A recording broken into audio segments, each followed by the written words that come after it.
Hello, my name is Wade P. Hooks. I'm a licensed ordained minister. I graduated from the Southern California School of Ministry with a straight A average, and I uh, got a master's degree in theology. And what I've done, I've written some books, and that I think is really needed. Um, what I'm going to do is I've written 8 books. I'm going to be teaching from all 8 of them, not at the same time. But what I'm really interested in, I want to teach. I want to do more teaching than preaching, and because a lot of that's missing in our churches. We get a lot of preaching, but we don't get enough teaching.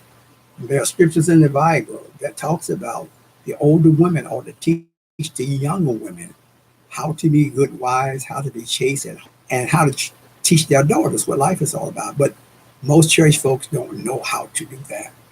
So first thing I've done, the first book I've written was it was a book on the Bible, and what I've done, I've taken it and I've gone through the King James, and I didn't change anything. All I did was in this book was explain scriptures that I thought people might not know, and so uh, when you read it, when you get to certain verses that don't mean what they say, and I'll explain that in a minute. You'll see the letters highlighted in SL. That means symbolic language. What you're about to read is not what you're reading. A good example of that is there's a scripture in the Bible. Jesus said it. If your eye offend you, pluck it out. For it's better to enter into heaven with one good eye than none at all, something like that. But that's what it was saying. And so really, some people have taken this literally. This lady used to work at the hospital over in Ann Arbor, Michigan, and one guy came in, and she was at the desk, and she asked him, "What do you need, sir?"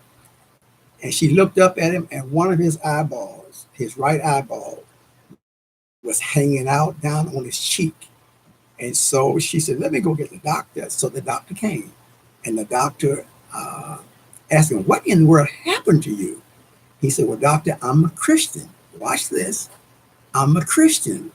And my Bible told me that if my hand offend me, to cut it off. And he said, if my eye offend me, to pluck it out. And my eye offended me, so I plucked it out." So the doctor said, "Okay." So he got the eye back in the socket, but he was blind out of that eye. 3 months later, he came back again, and the other eye was hanging out for the same reason. And so when I was writing the book, I said, you know what? And if you really look at it, it's easy to misunderstand because he said, if your hand offend you, cut it off. CUT, cut it off. If your eye offend you, to pluck it out. Okay, and that's what he did. But that's symbolic language. He wasn't talking about to pluck your eye out. He was just talking about stop using it in the wrong way. And so what I've done, I've written all the scriptures that I think people don't know. And I wrote them, I just put definitions and explanations around them. And so, excuse me, let me reach the other book. And the next book I've written is a religious book also. It's called The 25 Keys to Unlocking the Scripture. And what this is all about is things in the Bible that we don't understand, that we misunderstand. And so I just went through and I think it's about 25 chapters of things that we don't understand. One of the things that I talked about was Lot and his daughters. When we talk about that, even in church, when we talk about that, we say, "Oh, that was the worst thing that they could have done." What happened was the girls. He had 2 daughters. Well, he was. Let me backtrack a minute. He was down in Sodom and Gomorrah. If you read in the Old Testament, it'll tell you all about it. And it was a very wicked city. So much so that God said he was going to destroy it. So he told Lot to get you and your family and get out of this city because I got to destroy it. And so, and he got his daughters, but his son wouldn't leave. They said, no, this is our home. So they stayed there. And so he got out, and sure enough, God destroyed the city. But now here's the thing you got to remember. In the Old Testament, there was a lot of laws. There was a lot of things that you just didn't do. And Jesus had to come. When he came to reverse a lot of that stuff. And if you read Leviticus and Exodus, you read some things that you wouldn't believe that's in the Bible. So what I've done is I've explained lots what kids what they did. He had two daughters, and in the Jewish, especially in those days, and that custom was that a father's name had to be carried on. And so all of the boys got killed down there in Sodom and Gomorrah. And so they weren't here to carry on their father's name. So the girls were saying, how can we carry on our father's name? What's going to happen? So what they did is, and I know what you guys are going to say about this, but let me explain. The older girl took her younger sister into a room, and they were saying, what are we going to do? Who's going to carry on our father's name? And there's nobody. All of our relatives are dead, all the male relatives. So the older girl said, you know what? Let's get daddy drunk. And then I'm going to go in the first night. I'm going to lay with him, have sex with my father, and hopefully I'll have a boy baby, so there'll be somebody to carry on my father's name. And he said, and then she said, then in the second night, you go in and do the same thing. And sure enough, they did, and both of them got pregnant by their father. But now, when we look at that, we call it incest. But when you really understand the Jewish laws and their meanings, it wasn't incest at all. They weren't trying to lay with their father just to have sex with him. What they were trying to do is they needed somebody to carry on their father's name. And sure enough, they had boys. Both of them had boys, and the boys did carry on their father's name. And now they was called the Moabites, and people are saying now that God destroyed the Moabites because that what the girls did with their father. But that wasn't true at all. God destroyed the Moabites because they wouldn't let the Jews came through their country when God delivered them from Egypt. So we get all of this stuff all mixed up, and that's what this book is all about. It's about 25 chapters, and like I say, just in case you missed it, it's 25 keys for unlocking the scripture, and there's a whole lot of good information in here. Okay. Now, the next one is the book that I really, really love, especially being in the Black race. This is primarily to our black women, Afro-American women, whatever you want to call it. And what it is the title of it is the Afro-American woman. She is a thing of beauty. And what I've done, I've gone through this book and I've told you how you became so beautiful. And what I want our black women to know is you are the talk of the world. Your color, your shape, and your hair, people are laying out in the sun trying to get like you. They're tightening up their hair, trying to get the kind of hair that you have, and they're trying to get your shape. So you are a thing of beauty. And this book is very interesting. And the people that have read it, they really love it. So I really want you to have it. I want you to go through it, and I want you to realize that you are a thing of beauty. Okay, I'm going to be explaining all these books as I go along, but I'm just letting you know now what they are, what they look like. Okay. The next book is, I'm going to really be talking about this subject, is on marriage. I was inspired to write this book because in our church, Every Sunday after service, a bunch of the, excuse me, a bunch of the married women would come together. And when I would go down and shake their hand, I was the assistant pastor for 29 years at that church. So they called me Pastor Hooks. And so they would just tell me, would you please go talk to my husband because our husband don't know what they're doing. And that bothered me. And so I didn't talk to the husband right then. But later on, I went just like men talk. And I was just telling them how we need to learn how to make our wives feel, how to please them. And they say, I know what I'm doing, every one of them. I almost say that ain't what your wife said, but I didn't say that. So I talked to my wife, and so I wrote a book. Most of the problem was with intimacy. They just didn't know how. The women wasn't satisfied. And unfortunately, it's not all of our fault because we came up, the black people came up. We didn't know nothing about it. Nobody taught us, everything was dirty, everything was nasty. And it's called, the title of it is Experiencing the Ultimate Intimacy in Marriage. Now, I know right now some of you have clicked off, say, I don't want to hear not this nasty preach. Matter of fact is, a lot of the people in the Detroit area, they say, I'm the preacher that wrote the nasty book. And it's really nothing dirty about it. And I ask the people, when God made us, he made us male and female. He gave us our sex organ. And they are not ugly. They are not nasty as long as you're doing your marriage. But the church is afraid to talk about it. And so what I did is I had gone to college, and one of the classes we had was it was called humanist. They was biologists, and all they do was just study human behavior sexually. And I'm telling you, I was 44 years old, and I'm telling you, that really helped me. I came home that night and told my wife, you know what, I owe you an apology because it's so much I don't know. I don't know how to please you because nobody taught us. And so what this book is, now you'll love it. Everybody read the book. They love it until you get to chapter 7 and 8.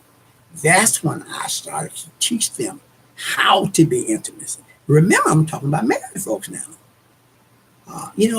Unmarried folks, they need it too. They need to know it so when they get into marriage, they'll be all ready for it. So what I did, I just wrote the book and I put it out. And like I say, everybody that read it loves it. But then when they get to this chapter, when I'm telling them how to be intimacy with each other, they get all upset. And I don't know what's wrong with the Christian folk. We're the one that ought to be teaching this stuff. God made us. And it's amazing. I tell my wife about this all the time. It just amazes me. God made us naked. Man and woman was naked, and they stayed naked. The reason man and woman wore clothes, and some of the countries still don't wear clothes, but they ate off the tree. They disobeyed God. And all of a sudden they had wisdom or the knowledge or whatever you want to call it. They knew they was naked and they hid themselves. And God asked them. He went in the garden and talked to them. He said, where are you? And they said, we're here. He said, why are you hiding? And they said, we're naked. He said, who told you you was naked?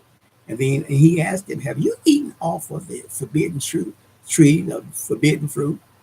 And they said, yes. And then all of a sudden, God made them some fig leaves. Well, they had made some fig leaves to put around them. So that's why we wear clothes. That's why we wear clothes today, because of that.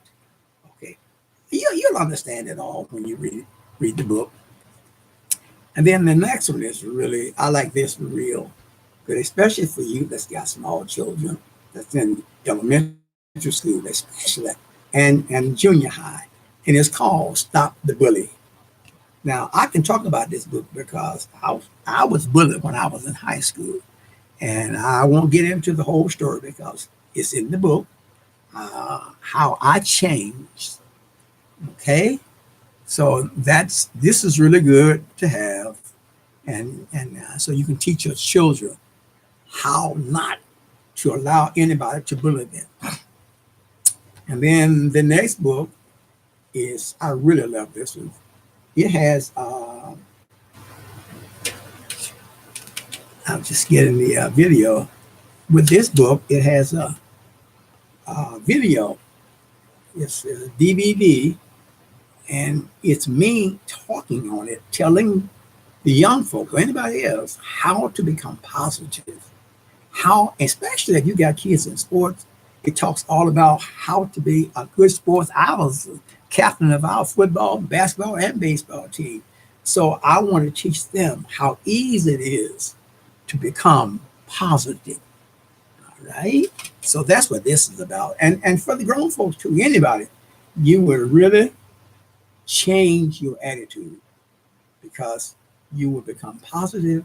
Most of us are much too negative. We see the negative before we see the positive. And what's so strange about it? Every negative got a positive. But for some reason, we always look at the negative way too much. So me and my wife now, we've been married for 53 years, and we still have some issues. There's still some things that we don't understand about each other. And the book tells you all about, you know, how to be possible with one another. And so I really want you guys to have that. Okay, the next book is this is the number one seller right here of my books. And it's called Managing Money Made Simple. And we, especially those of you that are of the Afro-American race, we came up very, very poor. We didn't know anything about money. We didn't know how to handle money, and nobody taught us. We was just a step or two from slavery. So I wrote this book, and I put some real good things in it. And I'm telling you, I can guarantee you, and this is not a sales pitch, it's just the truth. I can guarantee you, when you read this book, you will be totally different. It's going to teach you how to save money, how to keep money, how to spend money, how to set up a budget. I've taught this at quite a few churches. And one lady, her budget was $900 a month. And she came to the class and she took what I was teaching in the class. And she came back and she said, "Oh, if I had just known this years ago." And then a lot of the younger kids that was in there said, they would say the same thing. If I had just had somebody to teach me this years ago, we would be so farther ahead. And I'm telling you, I have practiced this book. It is a wonderful book. And I'm telling you, I guarantee you, it teaches you how to get out of debt and how to stay out of debt. And it's so simple. I got a package that I use to send with this. And so if you guys decided to get it, just let me know. And I'm going to create a page where you can get a hold of me if you want to buy the book. If you don't want to do that, it's in Barnes and Nobles and it's in Amazon. So you can go on my website, which is wadehooks.com, and the books are on there and how you can get them. And that would be very, very interesting. So that's all about the books. Now I'm going to be talking about some spiritual things. I'm going to be talking about some of the things that we have learned in church. I know preachers, I know y'all will be mad with me, but I'm telling you, it's the truth. I came up in a very strict teaching church.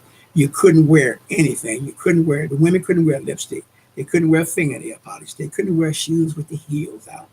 And we couldn't go to the movies. I mean, it was just, everything was do not. And we raised our three boys in the church that we was in. I don't even want to call the name of the church. I will say they were one of the holiness churches. And they are saying today, we would never go back to that church again because all they heard was what you can't do, what you can't, and most of it is not even biblical. And one little example I would give you is really interesting. We got lying all messed up. Okay, if I say that, okay, I'll be at your house at 8 o'clock and I don't get there till 9, the Christian folks, the church folks, You just lied. You said you was coming and you didn't get there. No, that is not the kind of lie that the Bible is talking about. Now the Bible talks about lying, and you can go to hell. All liars will have that place in hell, Jesus said. But you got to understand what he was talking about. The lie that he was talking about was people was going to court, lying on people, causing people to put to death. When he talked about the liar, that's what that is. This little stuff about what y'all call, or what we call lying, we're bound. And one of the other things I like to talk about is religiology. Religiology, I'm sorry. Uh, it is one of the worst things out there. So, and I got a whole lot of in my family just very religious. Everything is religious. They can't listen to certain music. They can't go to certain places. And they can't say certain things. And it really bothered me. So I'm really going to teach on that. Like I said, I'm going to be teaching on all of these subjects. And so, well, I guess right now that's about it. And I will be getting back with you again. I'll be telling you times and the places and those that live. I live in a small town outside of Detroit. It's called Ypsilanti, right outside of Ann Arbor. A lot of you know about Ann Arbor because that's where the University of Michigan, that's where they're located. So, okay. So I'm going to close off now, and I'll be letting you know how we're going to be, when we're going to be teaching and when we're going to be on. So you can just click on, and that's what we're going to do. We'll be doing some preaching, but most of it is going to be teaching, and it's going to be down to earth. I am known for the simple preaching. Matter of fact, that's the name of my church. It's going to be. I'm getting it started. It's going to be called Simplicity Gospel Church because that's what everything is going to be. Okay, well, thanks a lot, and we look forward to being with you again.